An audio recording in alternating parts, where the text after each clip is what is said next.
Facebook, Instagram और WhatsApp इस्तेमाल करने के लिए अब आपको पैसे चुकाने पड़ेंगे। जी हाँ, इन तीनों ऐप्स की पेरेंट कंपनी मेटा ने ये फैसला लिया है कि अब यूजर्स को इन ऐप्स का इस्तेमाल करने के लिए पैसे देने होंगे, जिसके बाद ही आप इन ऐप्स का इस्तेमाल कर सकते हैं। दुनिया में सबसे ज़्यादा लोग इन्हीं तीन ऐप्स का इस्तेमाल करते हैं, जिसमें से फेसबुक, इंस्टाग्राम और व्हाट्सएप तीनों की पेरेंट कंपनी मेटा ही है। जिस वजह से मेटा ने ये फैसला लिया है कि अब यूजर्स को इनका इस्तेमाल करने के लिए पैसा देना होगा।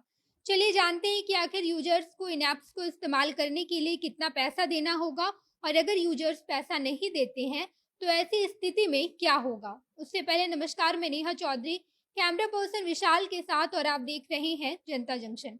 दरअसल मेटा कंपनी की हेड ऑफ रिसर्च रह चुकी प्रीतिति राय चौधरी ने ये अनाउंसमेंट किया है कि अब मेटा कंपनी एक नए प्रोजेक्ट पर काम कर रही है, जिसका काम ये होगा कि वो फेसबुक, इंस्टाग्राम और व्हाट्सएप पर अपने ग्राहकों को पेड सर्विस देगी, यानी कि ग्राहकों को कुछ स्पेशल फीचर्स दिए जाएंगे और उसके बदले मेटा कंपनी अपने ग्राहकों से पैसे लेगी। और इस काम के लिए कंपनी ने अलग से एक अपना यूनिट तैयार किया है, जिसकी हेड भी प्रीतिति राय चौधरी ही होंगी, और उनकी अध्यक्षता में ही एक अलग सी ऑर्गेनाइजेशन सेटअप करके मेटा कंपनी अपने ग्राहकों को पेड सर्विस उपलब्ध कराएगी। व्हाट्सएप, फेसबुक और इंस्टाग्राम को दुनिया में सबसे ज़्यादा इस्तेमाल किया जाता है, और ये एक सोशल मीडिया प्लेटफॉर्म के तौर पर देखा जाता है, जिसमें आप देश दुनिया के बहुत सारे लोगों से कनेक्ट रहते हैं और आपको सभी लोगों से बात करने की सुविधा मिलती है। साथ ही साथ अब तो फेसबुक, व्हाट्सएप और इंस्टाग्राम इतनी ज़्यादा डेवलप्ड हो चुकी है कि यहाँ पर ऑडियो और वीडियो कॉल की भी सुविधा दी जाती है, जिस वजह से आम लोगों के बीच ये तीनों ऐप काफ़ी ज़रूरी हो रहा है। जिसके बाद अगर अब मेटा कंपनी इन तीनों ऐप्स पर पैसे भी लेती है, तो भी यूजर्स इस ऐप्स का इस्तेमाल करना नहीं छोड़ सकते। किसी भी कीमत पर इन तीनों ऐप्स को ग्राहक इस्तेमाल करेंगे ही। हालांकि अगर हम मेटा के इस नए प्रोजेक्ट की बात करें, तो अब तक ये नहीं कहा गया है कि सभी लोगों को ये तीनों ऐप्स इस्तेमाल करने के लिए पैसे देने ही होंगे। यानी कि जो लोग अभी मौजूद नॉर्मल फीचर्स इस्तेमाल कर रहे हैं, उन लोगों को इसके लिए पैसे देने की ज़रूरत नहीं है। लेकिन अगर मेटा कंपनी इन तीनों ऐप्स पर नया फीचर्स लाती है, तो इसके लिए यूजर्स को पैसे देने ही होंगे।